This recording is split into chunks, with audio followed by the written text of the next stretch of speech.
Диалог в Общественной палате между ее представителями и делегатами из Белгородской области, которую представлял Сергей Глаголев, ректор Белгородского государственного технологического университета имени Шухова, прошел конструктивно. Проговорили дальнейшие пути сотрудничества. Мы знаем, что в Белгородском университете очень много и обучались, и заканчивали, и сейчас обучаются учащиеся из Абхазии. А также были нам сделаны предложения в малом, среднем бизнесе, как поднять производство, которое у нас со дня окончания войны в некоторых таких областях не очень задействованы. То есть много вопросов, которые поднималось сегодня в Общественной палате. Гули Кичбак подчеркнула плодотворность мероприятия и дальнейшего тесного взаимодействия не только с Белгородской областью, но и с другими субъектами России, которые хотят сотрудничать с нашей страной. Обсуждались вопросы взаимодействия БГТУ с госструктурами, образованием и бизнесом Абхазии. Во время встречи участники узнали о возможностях университета и потребностях Абхазии. Сергей Глаголев отметил, что именно в этом диалоге рождается взаимное сближение, понимание, решение актуальных задач. У нас вообще-то уже давние связи с Республикой Абхазия, поэтому у нас есть уже опыт взаимодействия как с образовательными учреждениями республики, так и с бизнесом республики.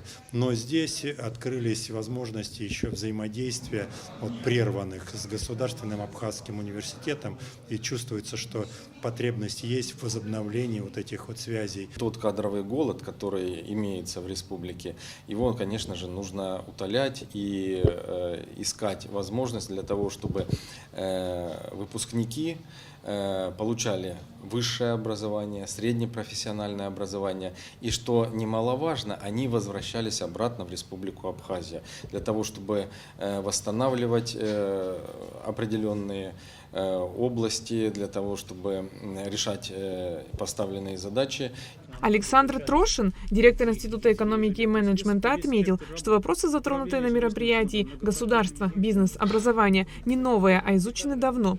Члены УП во время встречи задавали множество вопросов делегатам. Среди них сельское хозяйство, предпринимательство и другие.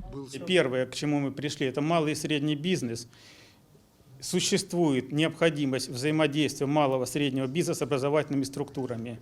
В рамках реализации практических проектов экономической оценки инвестиций, возможно, рынка, возможно, полного цикла, неполного, то есть потребность во взаимодействии есть. Второй вопрос – это был жилищный фонд и коммунальная инфраструктура. Сегодня не раз заявлялось, что в Абхазии жилищный фонд и коммунальная инфраструктура нуждаются в своей оценке, то есть составление каких-то мониторинга, программ реализации, то есть улучшения качества. А для этого нужны специалисты, не те, которые были раньше. И вопросы управления, и вопросы технические, как сегодня сказали, среднее специальное образование тоже должно быть, но должен соблюдаться паритет. В завершении мероприятия делегатам из Белгорода были преподнесены памятные подарки. Айлита Арутюнян, Давид Хашик, Абхазское телевидение.